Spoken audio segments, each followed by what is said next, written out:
Ellen G. White, a prominent figure in the development of the Seventh-day Adventist Church, is known for her numerous visions and writings which have shaped the theological landscape.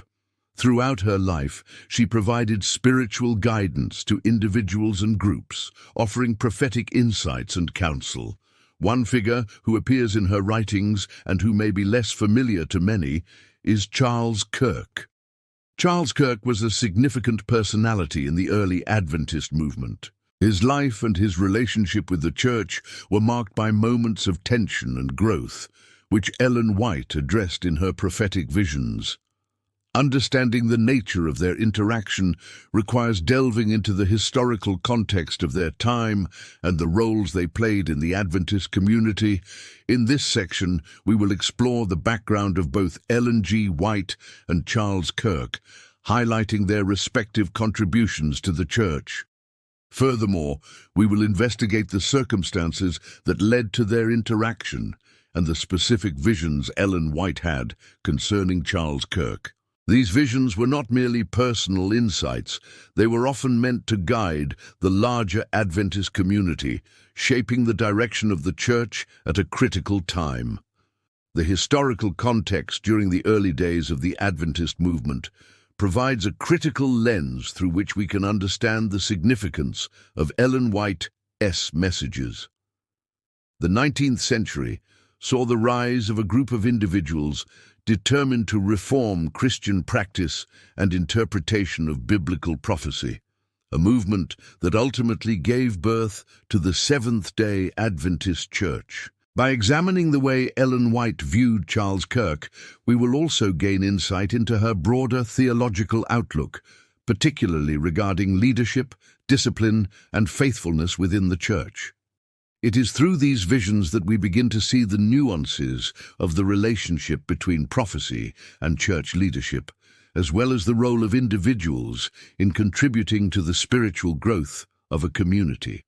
Ellen G. White's prophetic writings are not merely reflections of her personal thoughts, but rather they offer a divine perspective on the lives and characters of those involved in the Adventist movement. Charles Kirk was one such individual who caught her attention, and through her visions she provided significant insights into his character and his influence on the church. One of the most crucial aspects of White's visions was her deep concern for the spiritual state of the leaders within the church, and Charles Kirk was no exception.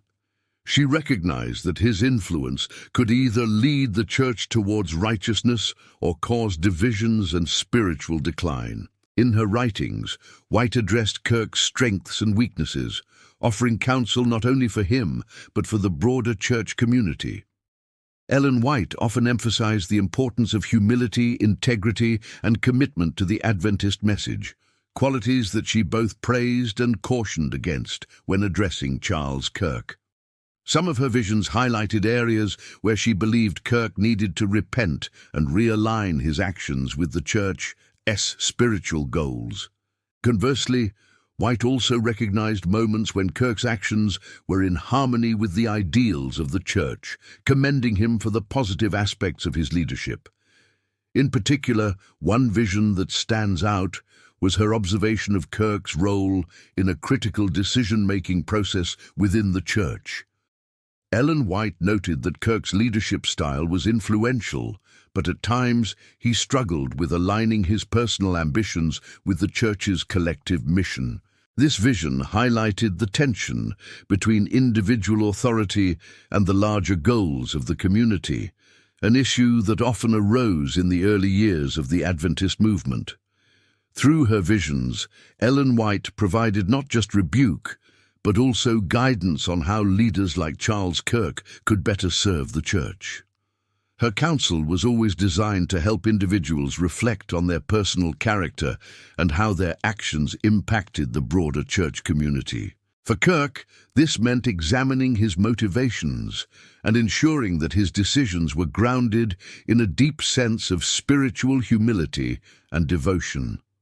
Ellen G. White Visions about Charles Kirk and other leaders have profound theological implications for the practice of church leadership and discipline within the Adventist tradition.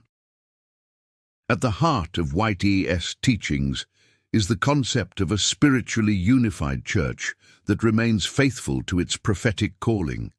This vision, however, requires leaders who are both spiritually mature and accountable to God and the community. White's perspectives on leadership were not merely practical guidelines.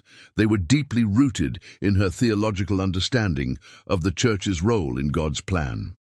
Her visions underscored the need for church leaders to reflect Christ's character, which meant embodying qualities like humility, selflessness, and service to others.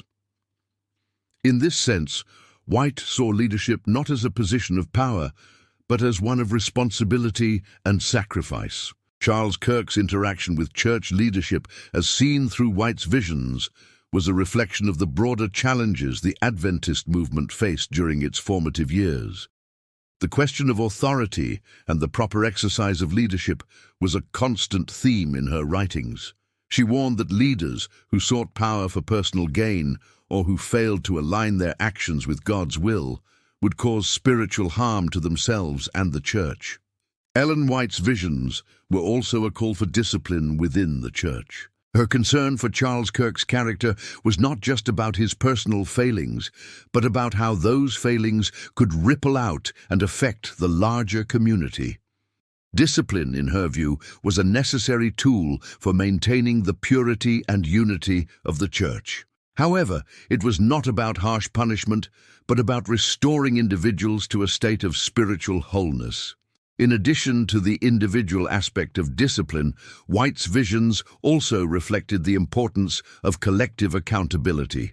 Church leaders were not to operate in isolation, but were to be in close fellowship with each other, providing mutual support and correction.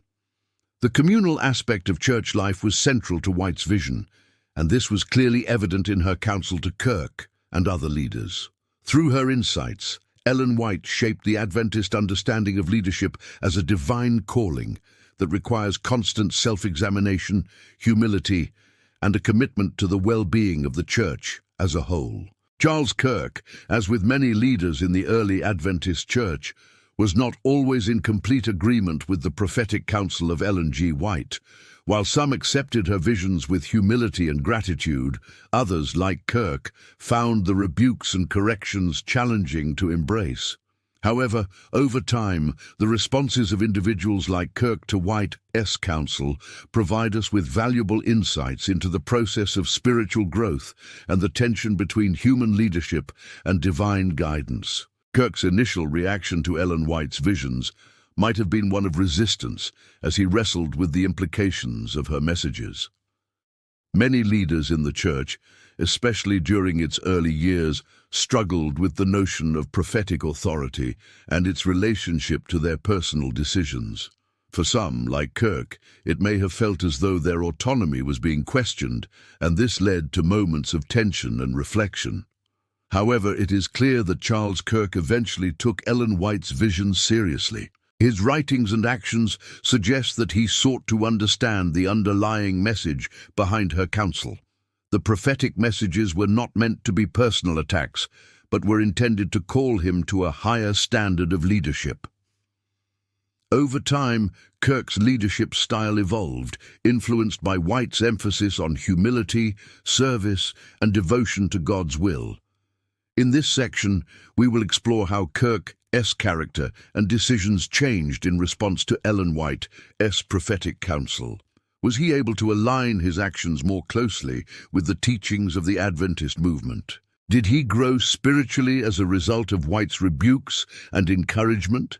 We will examine these questions through his later contributions to the church and his lasting influence on its development.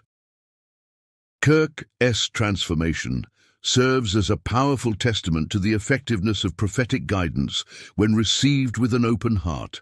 It also highlights the process of spiritual maturity that leaders undergo when they are willing to listen to divine counsel, even when it challenges their personal beliefs or ambitions. Ellen G. White's visions and counsel had a profound and lasting impact on the development of the Seventh-day Adventist Church. Her insights into the lives of individuals like Charles Kirk provide valuable lessons in spiritual leadership, discipline, and personal growth. Her emphasis on the role of prophecy in guiding the Church's leaders and members remains a central aspect of Adventist theology today. Through her writings, White helped shape a church that values humility, accountability, and a deep commitment to God's will. Her visions challenged leaders to be more than just organizational figures. They were called to be spiritual servants, guiding the church with integrity and faithfulness. The relationship between Ellen White and Charles Kirk is a reflection of the larger dynamic between prophetic guidance and human leadership within the church. White's counsel was often difficult to accept, but it ultimately served as a catalyst for growth and transformation. As we reflect on their interaction, we're reminded of the ongoing need for spiritual leaders who are willing to be corrected and shaped by divine revelation. Ellen G. White's legacy continues to inspire and challenge leaders in the Adventist Church. Her visions are not merely historical documents, they are living testimonies of the ways in which God guides His people through His messengers. The lessons gleaned from her writings, especially in relation to Charles Kirk, serve as a foundation for understanding how leadership and discipline can work together to build a faithful and unified church.